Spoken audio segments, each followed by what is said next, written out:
You know, in some alternative timeline where the big C didn't sweep through the globe, we would be swamped by a series of Pixar Soul reviews by now. The film was supposed to release on June 19th, but of course that isn't the case. And in order to pass time a little bit whilst most movie-related news has been put on pause, I've been looking back to 2019 and expanding out a bunch of trailers originally set to release sometime this year. But today I'm gonna go for a slight change of pace. Instead of looking to the past to analyze every detail, we're gonna look to something in the future that has very little info around it, and so has so much more open potential going for it. Yes, today we're talking about Cuphead. Technically something we're all somewhat familiar with, yet it's not quite something coming back either. It's showing up on our screens one day in a whole new medium. Now, even if you're not much of a gamer, I'd be surprised if you hadn't heard about Cuphead, simply because it is one of the most ambitious and conceptually unique IPs seen in the gaming industry for years. Its simple format is something that transcends just the gaming world,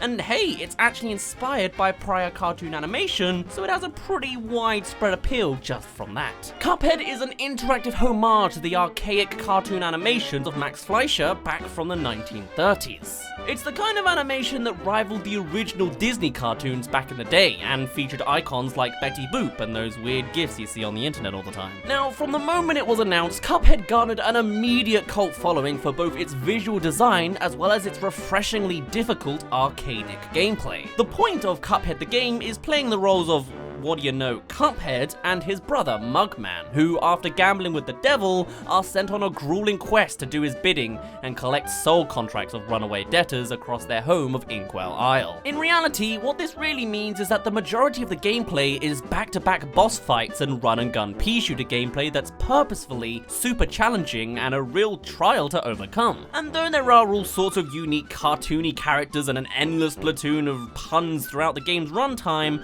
when it comes to this actual Netflix show, many of these elements could be completely irrelevant, as the show is not intended to be specifically tied into the plot of the game or vice versa. But the most iconic element of this indie superstar franchise that will actually be faithfully adapted over to Netflix is of course the animation. See, part of the charm of Cuphead, and a true testament of the deterministic nature of the game's creators, is the archaic animation technique used to put Cuphead together. Rather than sticking to the modern conveniences of today to produce their 2D animation, instead, every single frame of animation was hand-drawn on paper and processed into the game, all in the hopes of artistically reflecting that exact 1930s style animation of the past that used much of the same techniques. And clearly, this paid off in a massive way.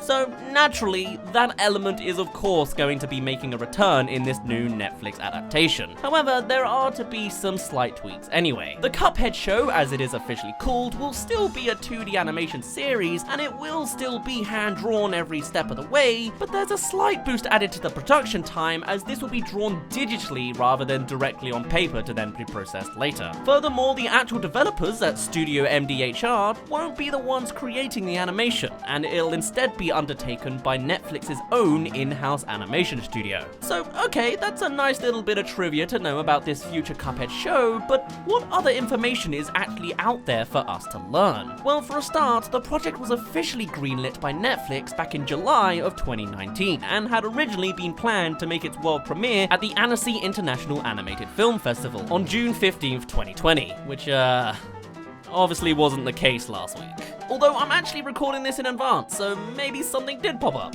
Even still, the series is fairly fresh, so it's possible for some sort of teaser to still pop up soonish or after things have actually calmed down. Now, looking at the further context around the film, this series is continuing to look fairly good on the production side, with crew members joining such as the likes of Cosmo Sergeson, Adam Paloyan, David Wasson, and Clay Morrow. I apologize if I butchered any of those names. All notably known for their works on Rocko's Modern Life, SpongeBob SquarePants, and Mickey Mouse respectively. And actually, that Mickey Mouse connection will come particularly in handy, as Mickey Mouse shorts are said to be the direct inspiration for how this show is expected to go.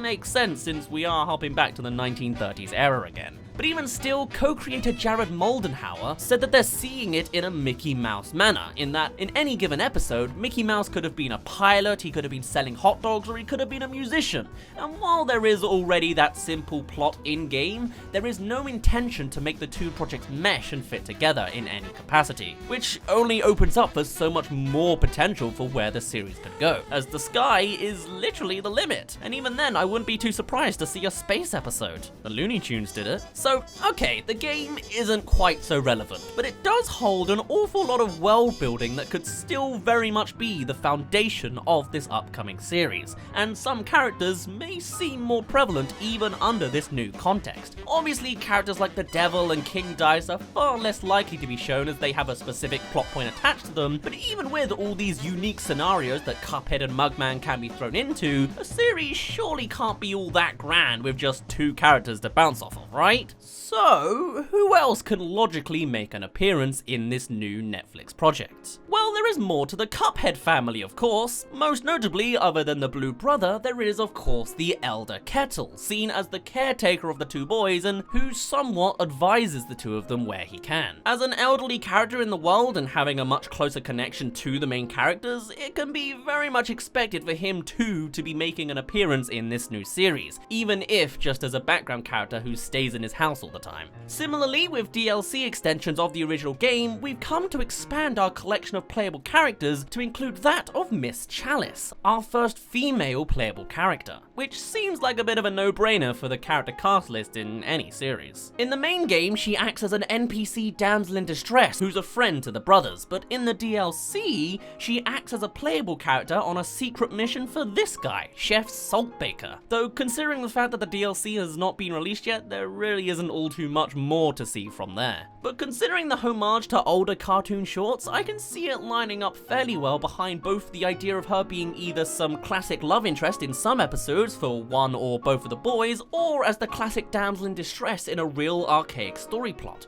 Or perhaps in a fantastic oxymoronic way, she could easily get her own capable empowerment plot as some sort of secret agent, despite being animated in a way that was much more restrictive for female characters at that time. I could definitely dig that. Also, hey, if you're liking my stuff so far, why not consider subscribing? Remember, only you can help out with my unbalanced unsub ratio count. Plus, it lets me know what works and what doesn't, you know? This whole video idea is fairly new. Now, of course, there's all sorts of other characters that exist in the Cuphead world, and I mean, there's really quite a long list, but I imagine in most of these circumstances, they would remain as cameo appearances at most, and very little after that. With examples like Werner Werman, I can especially see them being held back on more considering their clear connections to the very copyrighted Tom and Jerry they're inspired off of. Oh, maybe they'll do the complete opposite, and they'll have a whole episode based as just their very own Tom and Jerry episode. The only real potential I see out of the rest of the cast list beyond single appearances include the likes of the pig merchant Pork Rind and his Emporium for just how much more iconic he is as a recurring character, along with his verbal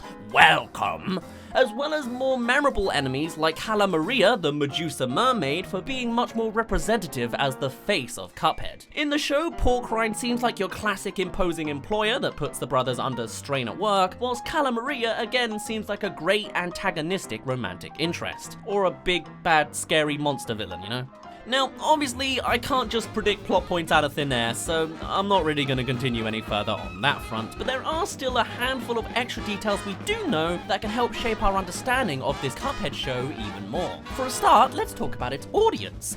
Obviously, with it being a cartoon, it seems quite an obvious point that this will be a kids show aimed around the same demographic as your classic Mickey Mouse cartoons. But the co-creators actually added that while yes, that is the main target audience, the Cuphead show will not be afraid to spice in some gags for the adults in the room for them to also enjoy. And really, that only tends to make more sense anyway, considering the source material had a similarly adult tone in certain places that often went over kids' heads. So tonally, it would fit perfectly well in the world of Cuphead too. In fact, if you look at the original E3 trailer for the actual game, you can already see a kind of hint to that exact thing, with Cuphead in one shot pouring liquid into his head that's marked with 3 X's, insinuating that it is some sort of alcoholic substance. This was a shot that was later changed so that the X's were no longer there. And obviously, with the freedoms of some character designs like that of Calamaria again, there certainly looks to be somewhat a bit of room for more risque gags thrown in here and there.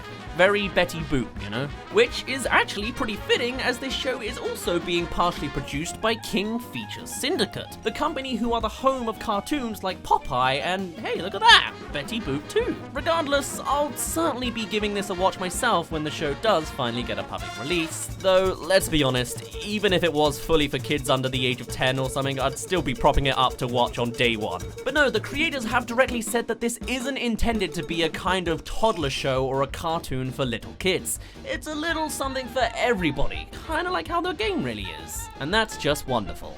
But yes, when it comes to the actual story, though most of it is currently unknown, mostly due to it still being pretty early days in development, even when the news jumped onto the coverage for it all, what we do know as a direct synopsis for the series is that this is a character-driven comedy that follows the unique misadventures of the impulsive Cuphead and his cautious but easily swayed brother, Mugman. Through their misadventures across their surreal home of the Inkwell Isles, they've always got one another's back, exploring characters and areas beyond the game. Really, that just sounds like your perfect foundation to do just about whatever you want. And really, even just looking at the actual gameplay of Cuphead, you can see how this kind of theme comes across. Every single boss fight feels entirely detached from the one prior. Sometimes they're in a plane, sometimes they're not. Absolutely any circumstances can jump at any moment. Sometimes the boys are jumping on clouds against this barrage of some crazy three-headed dragon, and other times they're conveniently shrunk down to the size of a mouse with a towering huge cat. Sometimes they're up against somehow animated inanimate objects. Other times it's monstrous myths, and sometimes it's just giant people and animals.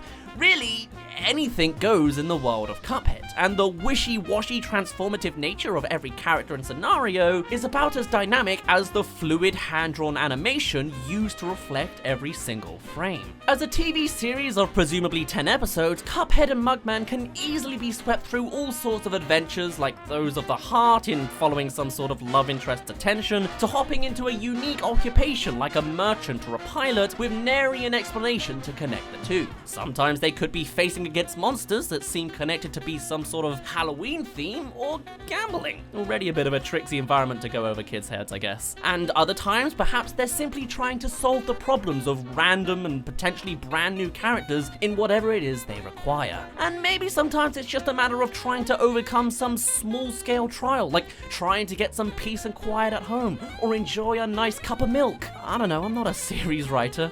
The point is, with the world of Cuphead in its current state, there is practically no limit to the opportunities open for this new kind of series. It literally acts as a blank piece of paper that just needs a digital pen to fill in the blanks. The characters and the worlds are sporadic and inventive enough to warp into almost any kind of scenario imaginable, and with such a diverse backlog of inspiration available from many decades ago, which has now no doubt been scattered in as footage throughout this video, there's only more of an emphasis of where the misadventures of these two goofy modern icons can go. And with the production side having all of the points leading towards it, with industry experts directly from their inspirations, with a direct hand in creation from the actual Cuphead developers, and all sorts of well-planned decisions coming together, I can only grow more and more excited for what is essentially just sounding like a really good video game Netflix adaptation. We've already had one banger this year, but seeing another in an archaically fresh light,